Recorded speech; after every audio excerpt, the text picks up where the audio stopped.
Here is our client Drusha, 14-year-old male.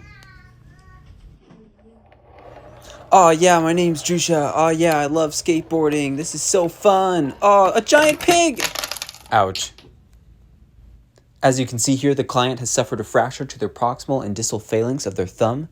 They are unwilling to wear a cast, so the physician has ordered for an orthosis to be made. The material we chose is called Orthocast. It has 1/12 inch thickness, has high conformability and high stretchability. Both of these characteristics are very important for being able to stretch around the entire hand and for conforming to the thenar muscles. In order to make the cutout for orthosis, we cut a rectangle first, and then we're cutting from one corner to the middle of it, and then on the opposite end, a circular portion of the corner off. This is sometimes referred to as a butterfly cutout, and you will see how it fits on the hand momentarily.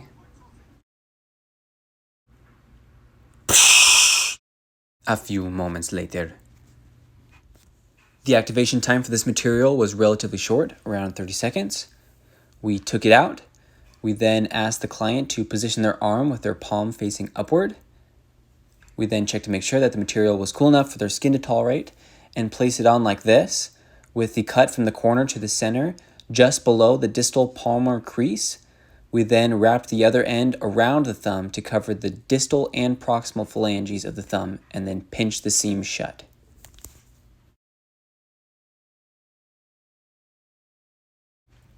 We then marked the areas where we wanted to cut, making sure that the excess material is removed. We also wanted to make sure that the wrist was clear for motion and also digits 2 through 5. We also cut some material in the back of the hand so that we could apply a strap.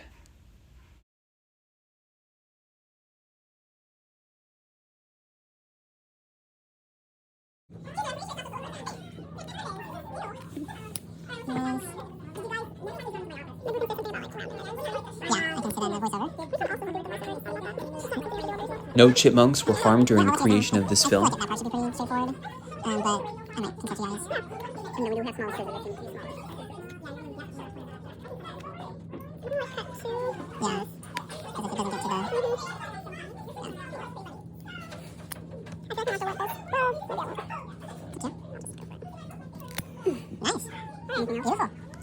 We applied dry heat to the seam to make sure that it was completely closed.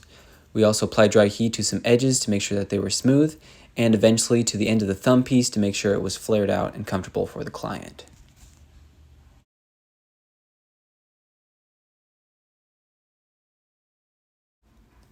One challenge that this material presented was that it's difficult to attach Velcro to it. So we first started with our strap by measuring out how long it needed to be.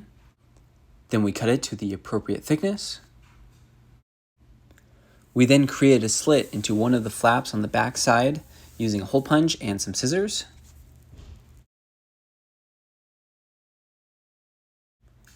We then took our Velcro strap and we cut a tiny piece of Orthocast that could fit around the circumference of it.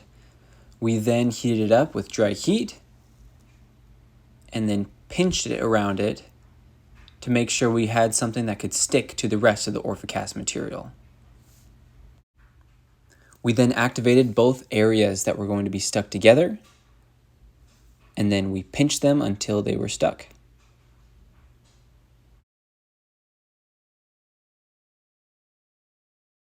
Nice work. Drusha. What? We then took a piece of scratchy Velcro and heated it up and applied it to the area that we had just adhered so that our flap could go through our slit and then come back and stick to itself. Go. And round. Don't forget to round your corners. We then gracefully presented the orthosis to the client, who then tried it on and told us that it fit well. We instructed him to wear it day and night as much as tolerated in order to keep his thumb from moving while it's healing, and to also wash it occasionally and to not leave it in his car. Yay.